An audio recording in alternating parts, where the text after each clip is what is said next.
Hey everyone, and welcome. Today we're going to dive into two of the biggest, most powerful ideas in all of economics. Seriously, these are the invisible forces that set the price of pretty much everything, from your morning coffee to the phone in your pocket. We're talking about demand and supply.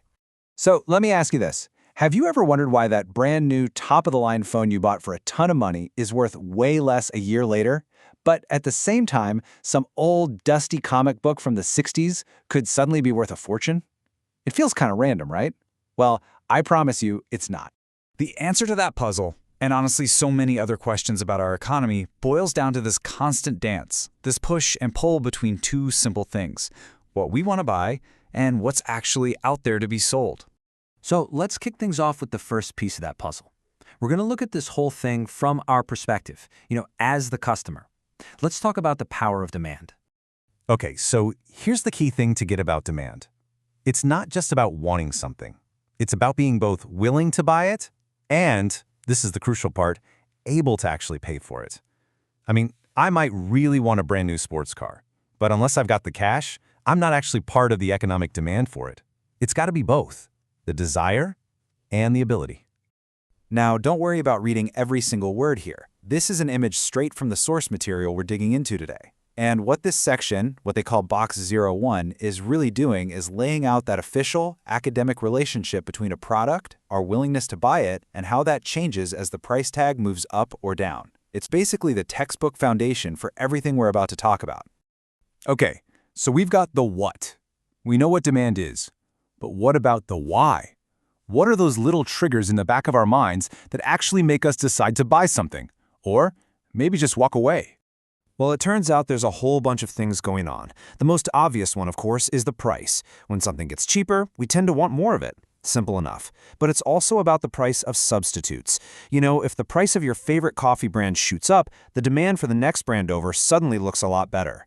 Our income matters. Our changing tastes matter. That's a big one for those vintage comics. And even what we think will happen in the future.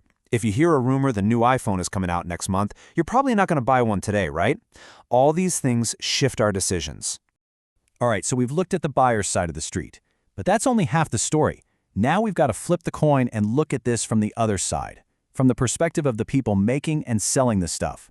Let's talk about the power of supply.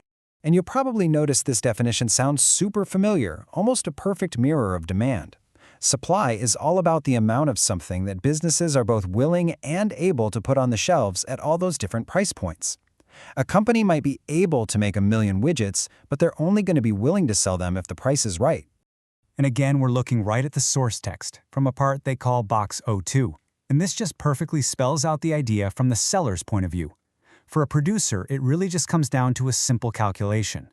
How many of my products does it make sense for me to sell at this specific price to make a profit? And what shapes their decisions? Well, again, price is huge. A higher price usually means more profit, which encourages companies to supply more. A big leap in technology can make things cheaper to produce. Think about how much easier it is to make phones now, and that boosts supply. But on the flip side, if the price of production factors, the raw materials or what you pay your workers goes up, it gets more expensive to make things, and supply might actually shrink. And of course, for that vintage comic book, the supply is totally fixed. They aren't making any more. And that is a huge part of why its value keeps going up. So we have these two forces, right? Buyers who want low prices and sellers who want high prices. They're basically working against each other. But how do we actually see this interaction? Well, this is where things get really cool, because we can take these abstract ideas and turn them into a super simple picture. It all starts with something called a schedule, which is just a fancy word for a simple table, like the one you see here. This is a demand schedule. In one column, you've got a bunch of possible prices, and in the other, you see how many units people would actually want to buy at each of those prices. So, for example, a schedule like this might show that if the price is, say, $30, people would demand 300 units. Now, here's the magic. When you take every one of those pairs of numbers from the table and plot them as a dot on a graph, you get this. This is the demand curve, and you can immediately see that very clear downward slope. That's not just a random line, it's a picture of a powerful economic law. It's showing us, plain as day, that as the price goes down, the quantity people want to buy goes up.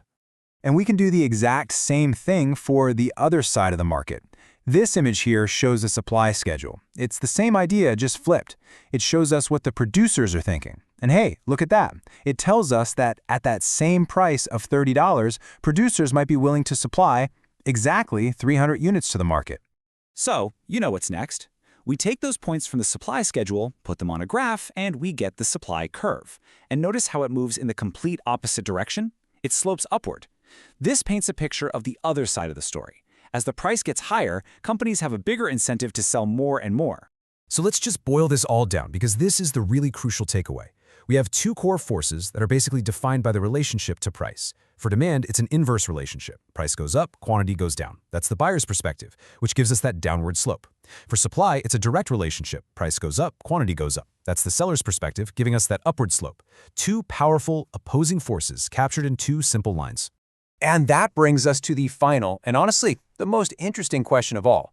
We've got a line sloping down that represents what we all want to buy, and we've got another line sloping up that represents everything that's for sale. So, what do you think happens at that one single, special point where those two lines finally cross?